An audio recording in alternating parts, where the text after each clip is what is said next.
Hey, beautiful souls, welcome back to Soul Stories. Tell us in the comments where you're watching from, and don't forget to subscribe to join our family. Stay with us, because a new love story is about to begin. The dust swirled around Jacob Thornton's boots as he stepped off the stagecoach in Redemption Creek, a town that seemed to be holding its breath against the relentless Nevada sun. He carried nothing but a leather satchel containing his medical instruments and a letter that had brought him 3,000 miles from Boston to this forgotten corner of the frontier. Jacob was not what anyone would call handsome. A childhood accident had left a scar running from his left temple to his jaw, and his spectacles sat crooked on a nose that had been broken twice. But his hands were steady, his mind was sharp, and his heart carried wounds that no amount of medical training could heal. The letter in his pocket was from Samuel Whitmore, a wealthy rancher who had promised Jacob a generous salary and a small house if he would serve as the town's physician. The previous doctor had died of consumption 6 months prior, and the nearest medical help was now a 3-day ride away. People were dying from injuries and illnesses that Jacob could treat in his sleep.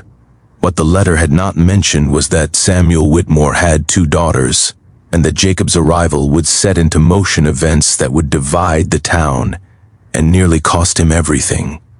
He found lodging at the Dusty Rose Inn, a 2-story building with creaking floors and windows that rattled with every gust of wind. The proprietor, a widow named Martha Chen, showed him to his room and warned him about the Whitmore family before he had even unpacked his bags. "The old man will invite you to dinner," she said, her weathered face creased with concern. "Everyone who comes to this town gets invited to dinner at the Whitmore Ranch. He has 2 daughters and he is determined to see them married. Be careful, doctor. Things in this town are not always what they seem." Jacob thanked her for the warning but thought little of it. He had not come to Redemption Creek looking for a wife. He had come to escape the memory of one. 3 years ago, he had been engaged to a woman named Catherine Mills, the daughter of a prominent Boston physician. She had been beautiful, cultured, and admired by everyone who met her. She had also been carrying on an affair with Jacob's closest friend, a fact he discovered 1 week before their wedding when he found them together in the very house he had purchased for their future life. The scandal had destroyed his reputation in Boston society, and he had spent the years since burying himself in work, taking positions in the poorest neighborhoods where no one cared about gossip or broken engagements. The frontier was supposed to be his fresh start, a place where no one knew his history and no one would judge him by the mistakes of his past. He should have known that the past has a way of following us, wearing different faces but carrying the same lessons. Samuel Whitmore's invitation arrived the next morning, delivered by a young ranch hand with sun-bleached hair and nervous eyes. Dinner would be served at 7 o'clock, and the rancher hoped the new doctor would honor his family with his presence. Jacob dressed in his best suit, which was not particularly fine but was clean and pressed. He borrowed a horse from the livery stable and rode out to the Whitmore Ranch as the sun began its descent toward the distant mountains. The ranch house was impressive by frontier standards, a sprawling structure of timber and stone that spoke of wealth accumulated over decades of hard work and harder choices. Samuel Whitmore met him at the door, a barrel-chested man with a handshake that could crush walnuts and a smile that did not quite reach his eyes. "Welcome, Dr. Thornton," he boomed, clapping Jacob on the shoulder. "We have been waiting for you. The whole town has been waiting. Come inside and meet my daughters." The interior of the house was richly furnished, with velvet curtains and oil paintings that seemed out of place in the rugged landscape. A fire crackled in an enormous stone fireplace, and the smell of roasting meat filled the air. 2 women stood near the fireplace, and Jacob understood immediately what Martha Chen had tried to warn him about. The first daughter was stunning. There was no other word for it. Rosalind Whitmore had hair the color of spun gold, eyes like pieces of summer sky, and features so perfectly proportioned that she might have stepped from a Renaissance painting. She wore a gown of pale blue silk that accentuated her figure, and when she smiled, it was with the practiced grace of someone who knew exactly the effect she had on people. The second daughter stood slightly behind her sister, as if trying to disappear into the shadows. Miriam Whitmore was thin where her sister was curved, plain where Rosalind was beautiful. Her dark hair was pulled back in a severe bun, and her dress was simple brown cotton without ornament. A birthmark covered much of the left side of her face, spreading from her cheekbone to her jaw in a pattern that reminded Jacob of spilled wine. She kept her eyes downcast as her father made introductions, and when she spoke her greeting, her voice was barely above a whisper. But Jacob noticed something that he suspected few others did. When Miriam briefly raised her eyes to meet his, he saw intelligence burning there like a carefully banked fire.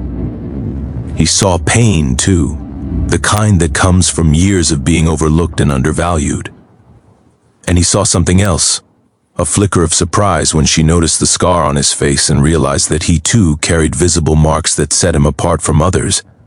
Dinner was an elaborate affair, with courses of soup and fish and roasted beef that would have impressed guests in Boston. Samuel Whitmore dominated the conversation, talking about his cattle empire, and his plans for expansion, and his hopes that the new doctor would help make Redemption Creek a respectable town. Rosalind contributed occasional comments, each one designed to showcase her wit and charm. She touched Jacob's arm when she laughed, leaned toward him when she spoke, and made sure he understood that she found him fascinating, despite his unfortunate appearance. Miriam said almost nothing. She ate little, answered direct questions with the fewest possible words, and spent most of the meal staring at her plate. Twice, Jacob caught her sister shooting her looks of barely concealed contempt. Once, when Miriam reached for the salt, Rosalind deliberately knocked it from her grasp and laughed as if it had been an accident. After dinner, Samuel Whitmore suggested a walk in the garden, and somehow Jacob found himself alone with Rosalind beneath a canopy of stars. She was beautiful in the moonlight, and she knew it. She talked about how lonely she was in this rough country, how she longed for the refinement of eastern cities, how she had read that Boston was a place of culture and sophistication.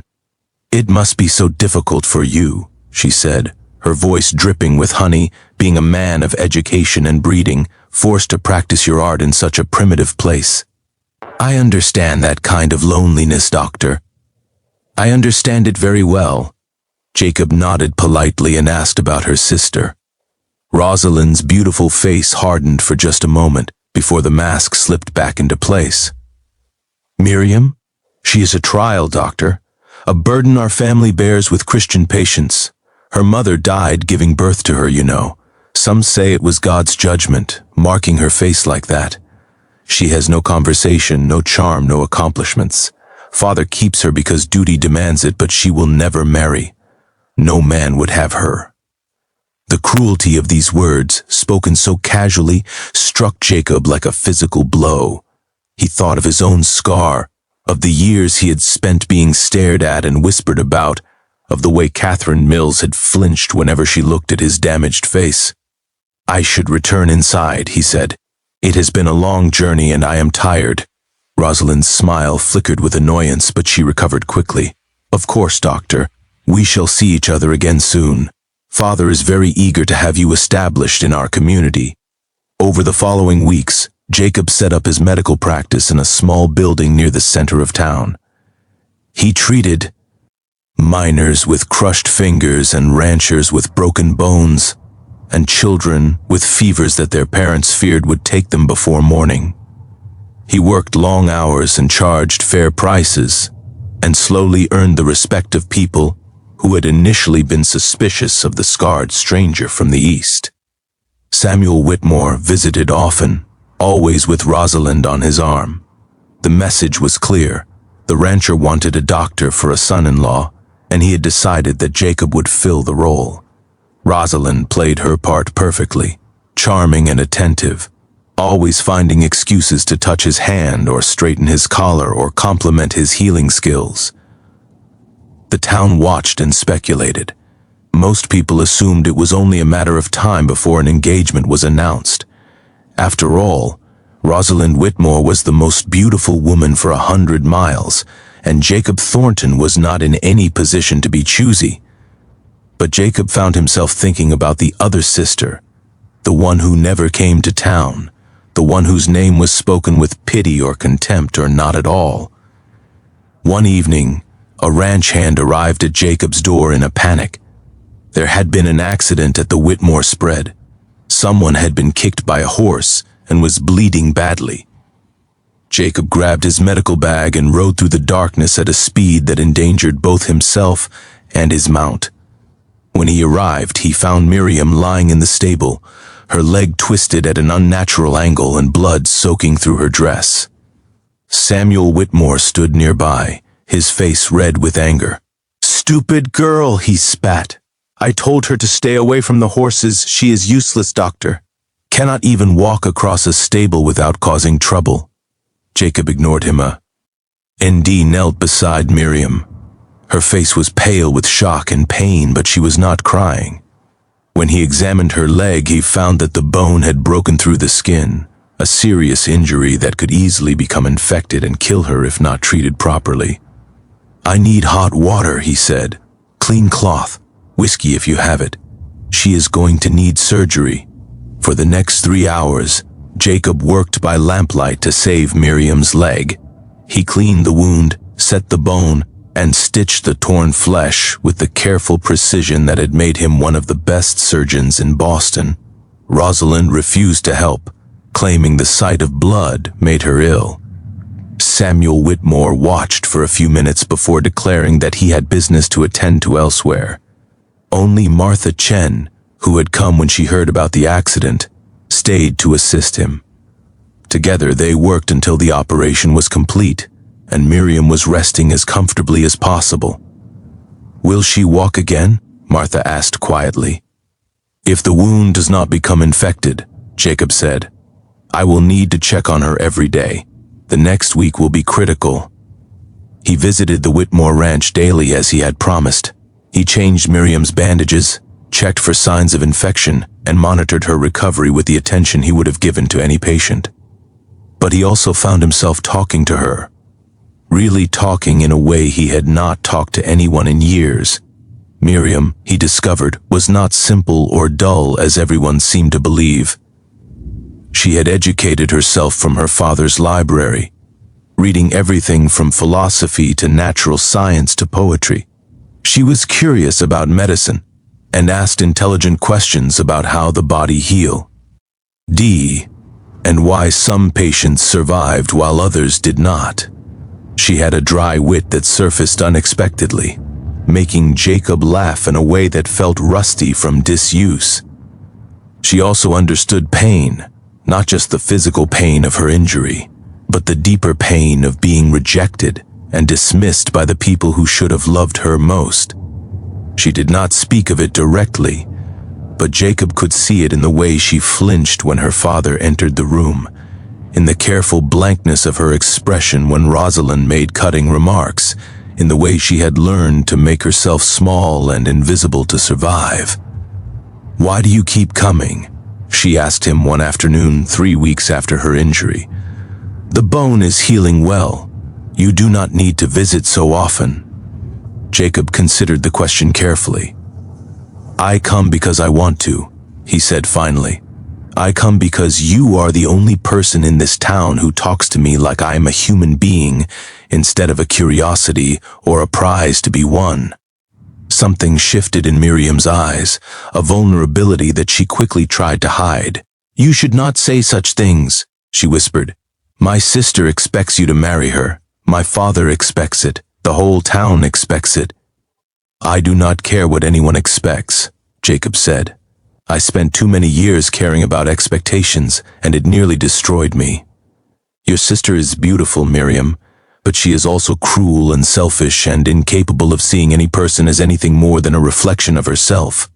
I have known women like her. I was engaged to one once." I will not make that mistake again. When Samuel Whitmore learned that Jacob had asked to court Miriam instead of Rosalind, his rage shook the walls of the ranch house. He led Jacob a fool, accused him of ingratitude, and threatened to run him out of town. Rosalind wept beautiful tears and told everyone who would listen that the scarred doctor had lost his mind. The town was divided. Some people laughed at Jacob for choosing the plain sister over the beautiful one. Others whispered that he must have ulterior motives, perhaps hoping to inherit the Whitmore fortune. A few, mostly those who had experienced Rosalind's cruelty or witnessed Miriam's quiet kindness, nodded in understanding. Jacob weathered the storm with the same patience he brought to difficult surgeries. He continued his work, continued his visits to Miriam, and waited for the anger to burn itself out.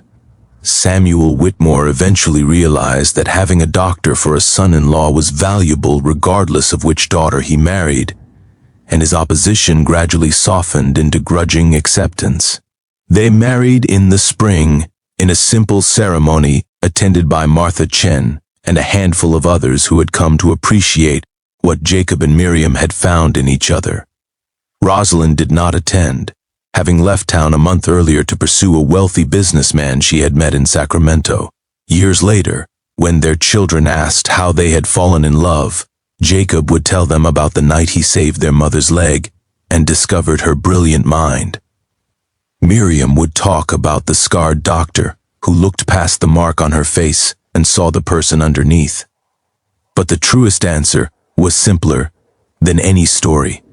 Two wounded people had recognized each other across a crowded room, and in that recognition, they had found something that all the beauty in the world could never provide: a love that saw clearly and chose freely and endured.